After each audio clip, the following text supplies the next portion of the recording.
La Suisse semble être l'endroit le plus calme pour débattre de politique mondiale. Mais en ce qui concerne les affaires internationales, des failles commencent à apparaître partout.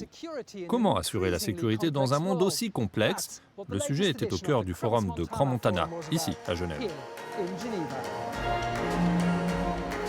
Des centaines d'hommes politiques, de leaders économiques et de représentants d'organisations internationales se sont réunis pour la 20e édition du Forum de Crans-Montana sur la sécurité. Un forum organisé à Genève pour parler de l'état du monde et de la sécurité en général. Le monde va mal, le langage diplomatique a disparu. Regardez ce qui se passe à Bruxelles dans les réunions des chefs d'État européens. On s'insulte, on se met en accusation. Derrière ces comportements, il y a le populisme, la démagogie. Mais pour Carles Puigdemont, l'ancien président catalan, la complexité augmente aussi parce que les citoyens sont de plus en plus présents dans la sphère politique. C'est une chose qui a à voir beaucoup à ce nouveau monde qu'on se dirige. La façon dont on gère la démocratie, la façon dont demande aux citoyens de participer, de s'engager en permanence, créer des sociétés bottom-up, de bas en haut, et non à l'inverse. Le président arménien a été professeur de physique pendant de nombreuses années avant d'entrer en politique. Pour lui, le débat politique a changé au XXIe siècle et nous entrons dans une ère de politique quantique. We are facing a world where Nous sommes face à un monde où les institutions traditionnelles et les organisations, comme les partis politiques, les institutions de pouvoir, les structures, deviennent moins pertinentes que celles qui émergent au XXIe siècle.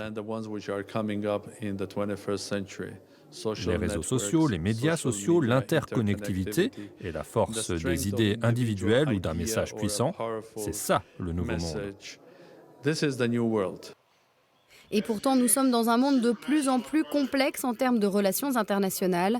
La menace de conflits opaques augmente aussi selon l'ancienne première ministre ukrainienne, d'où sa mise en garde contre certains leaders politiques.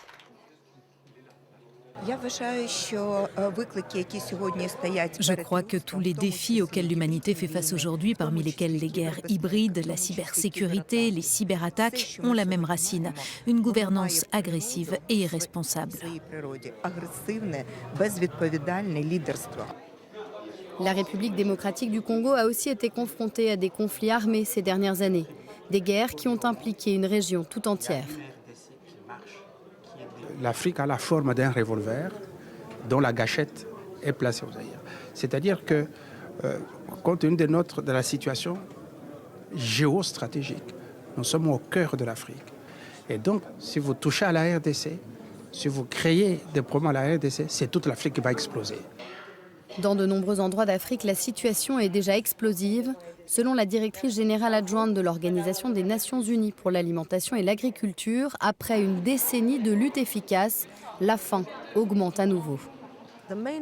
La raison principale, c'est le conflit. La deuxième, les changements climatiques. Et la troisième, le ralentissement économique. Le temps est contre nous et nous avons besoin de décisions audacieuses.